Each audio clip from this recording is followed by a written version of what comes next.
Hey guys, so I'm here to recap this week in days. This is July 7th through the 11th. A lot of things are happening this week, a lot of big game-changing moves, but what else can you expect from Sweeps Weeks, am I right? So first up, you got Eve. She's the new character in Salem. If you don't know, she is the daughter of Shane Donovan and the half-sister of Teresa. So Kimberly is the mother of Teresa, but not of Eve. She was somebody else's.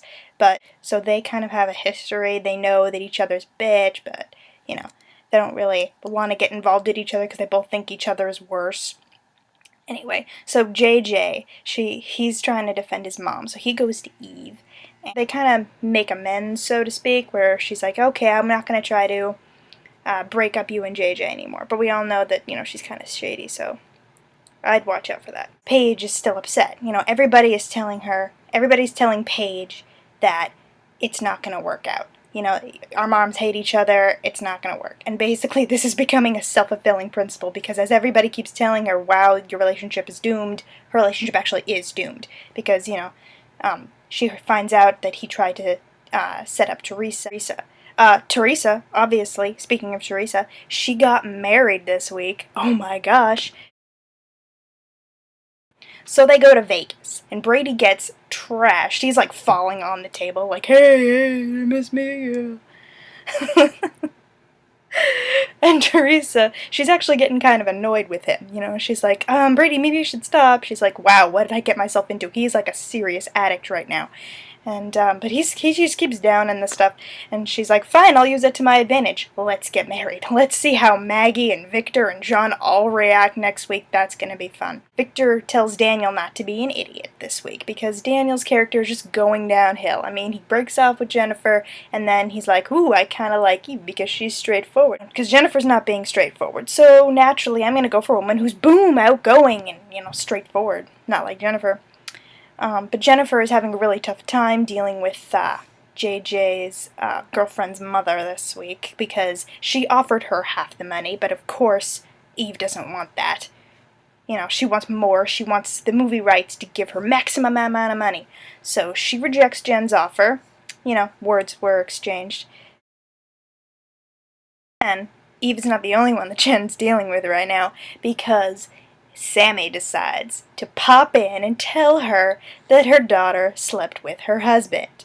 Sammy, oh my goodness, Sammy.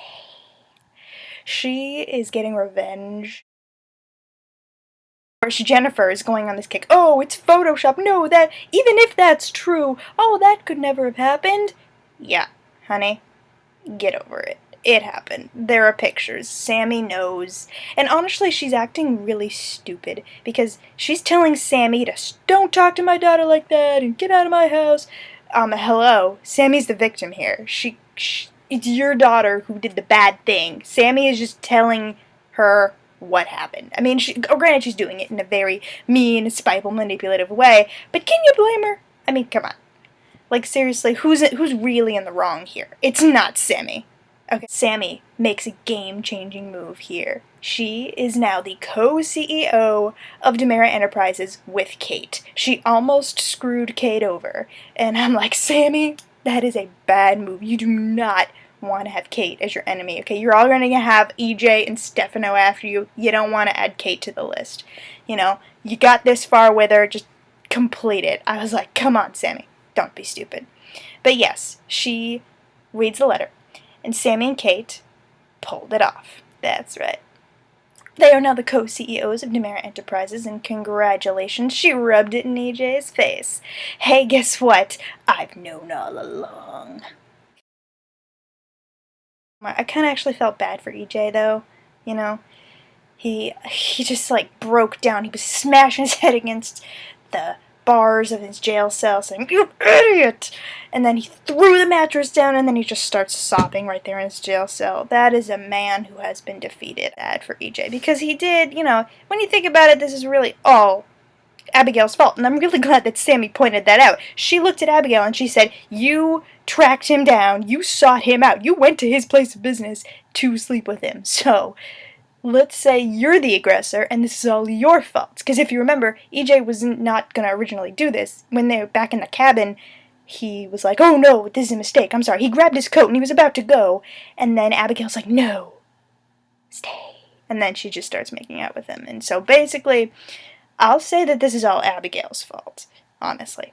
I mean, granted, Sammy and EJ were having problems, but, so Sammy goes to tell Will and Sunny that, hey, guess what? EJ can rot in prison for the rest of his life, even though I'm now his wife, and you guys were just at the wedding like 2 days ago.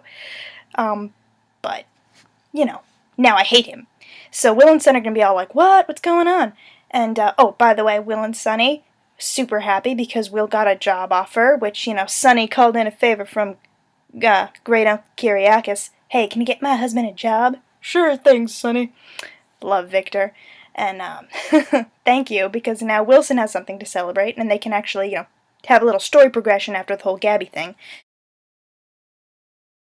They stated in an interview from the Daytime Emmys that they're going to take the halos off of Will and Sunny now, because they've been kind of having this little perfect middle married box.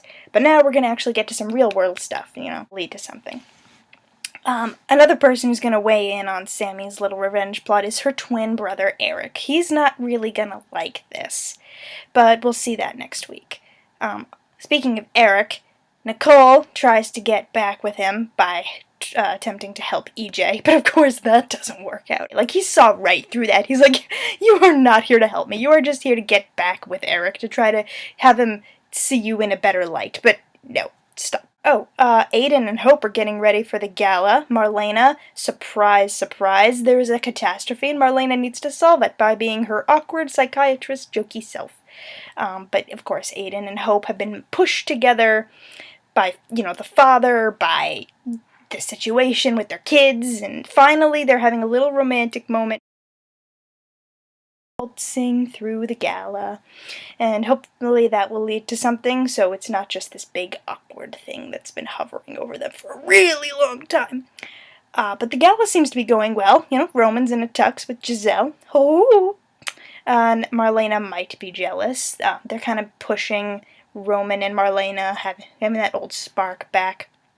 Next week, however, John is going to be in critical condition.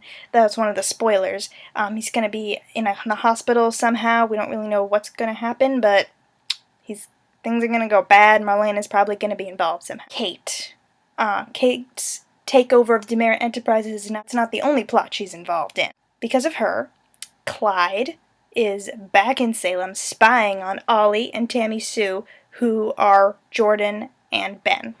And we don't know what he's up to, but we kind of know that it's kind of shady, because Jordan apparently stole some money from him, and they've been running from this dude for a long time. He's the person that they're afraid of, that they don't want Rafe to find out, but now he's in Salem. That's pretty much all from me, guys. I hope you watch Days next week, and if you don't catch it, you can check my recap at the end of the week to see what happened, what's going to happen next. Alright, thanks. Bye.